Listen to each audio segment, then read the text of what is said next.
Want to buy a house in Boise? Then you'd better get ready for a fight.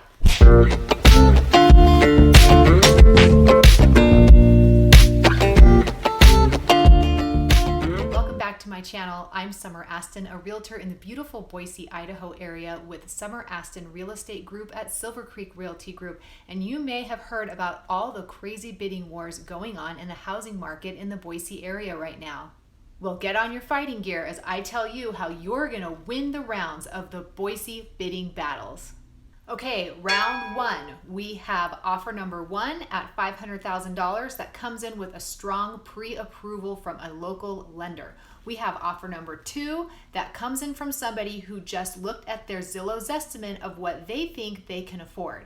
Who's going to win? Of course, it's going to be offer number one. That pre-approval is going to beat somebody who does not have a pre-approval every time. Your realtor shouldn't even be showing you homes to buy if you don't have a pre-approval from a lender who has checked out your debts and your income and your credit scores. And you really shouldn't even be in the ring if you don't have a strong pre-approval letter. All right, that was easy. Let's move along. So round number two, we have offer number one of $525,000. Of course, they have a pre-approved loan, but it's contingent on selling their house in a different state. And then we have offer number two, which is only $515,000. It's $10,000 less. It's a pre-approved loan as well, but they have no contingency on selling a house. Who's gonna win?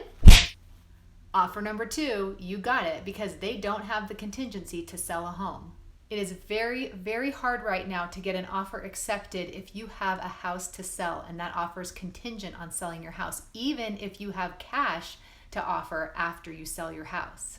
It's just too much risk for the seller that something could go wrong during the sale of your house and affect the sale of their house, even if it's going to end up being a cash offer. So you need to do everything you can to make sure you don't have a contingency.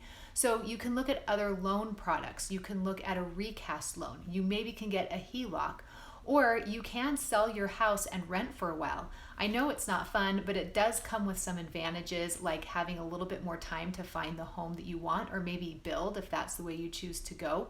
So there's some other options that you may need to do in order to get your offer accepted and not have a contingent on selling your home. Okay, let's go to round number three. We have offer number one at $520,000, and it has a 10-day inspection contingency. And we also have offer number two at $510,000. It's a little bit less, but it only has a 3-day time frame inspection contingency. Which one's going to win? Offer number two, the shorter inspection contingency.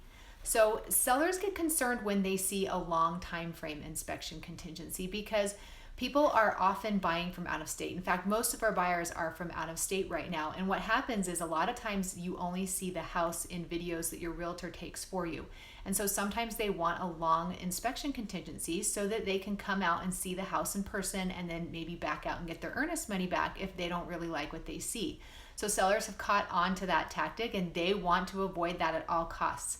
So if you can make a short inspection timeframe contingency, so you still have the inspector come out and inspect the home, you still have a couple of days to get that done, but you're showing the seller that you are not going to back out, you're very serious, and you're just going to have the home inspected and then you'll move forward. Okay, round number four, we have offer number one, and this is an offer with a pre-approval, and they have waived their appraisal contingency so that they have agreed to pay the difference in cash between the purchase price and what the house may appraise for if they don't match.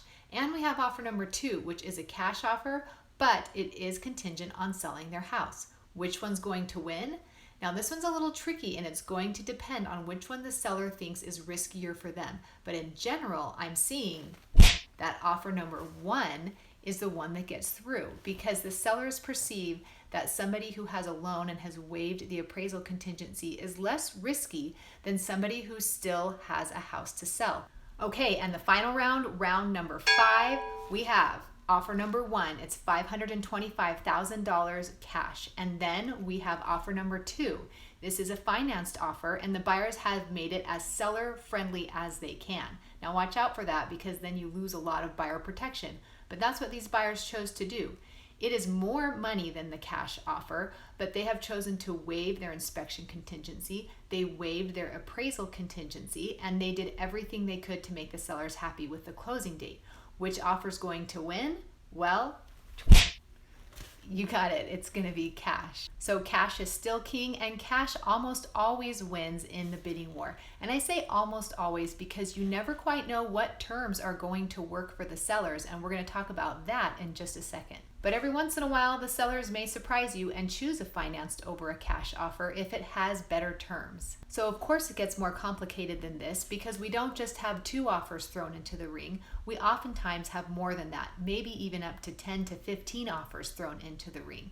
So of course you can offer cash, but if you don't have that, besides raising the price to as much as you're comfortable with, what else can you do to strengthen your offer? So oftentimes we are seeing several offers that are very similar and we don't have a cash offer in the mix. In fact, we don't have a ton of cash buyers right now. Most buyers are financed and non-contingent, but we don't have a majority of cash buyers. And so oftentimes on a house, you're gonna have 5 or 6 very similar offers.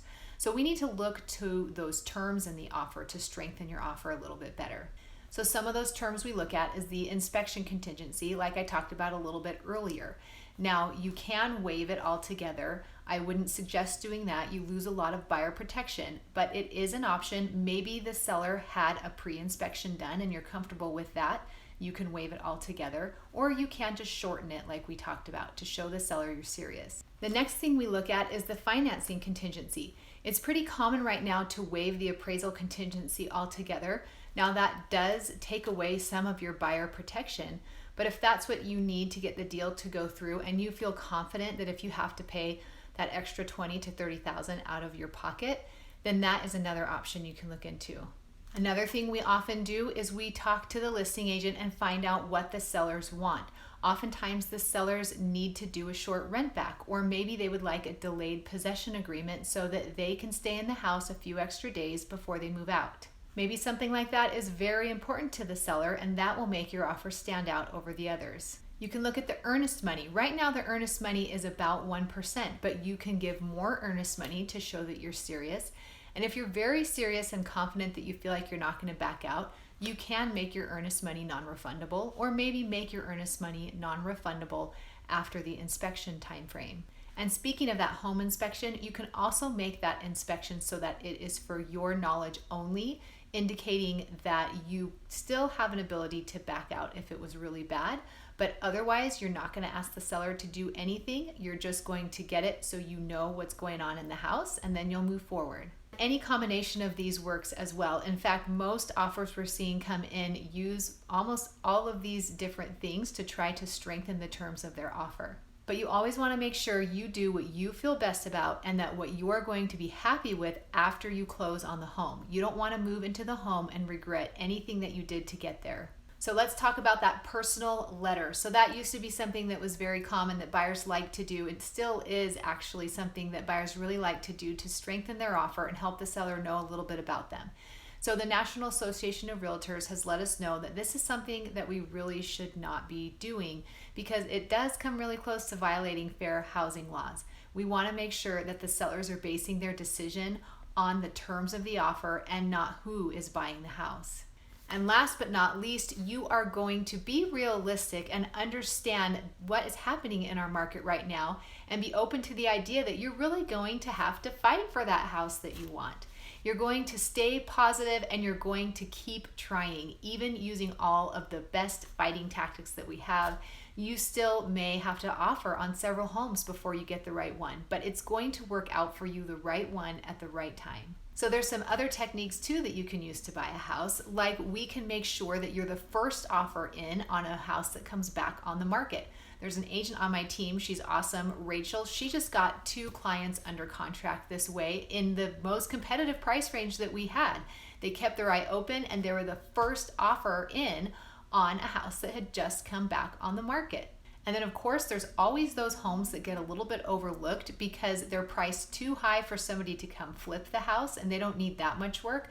but they just need a little bit of cosmetic work. Now, the competition is really, really high right now for all of the move-in ready, picture-perfect homes, because that's what the investors want and that's what the buyers want. And I totally understand that. You don't want to make this huge move to Boise and uproot your whole life just to come to a house that needs some work. However, you often can pay less for those homes, and if you're willing to do a little bit of sweat equity, you can even get yourself an okay deal for this market. And let's talk for just 1 second about new construction. So sometimes, depending on the builder, there are multiple offers within new construction.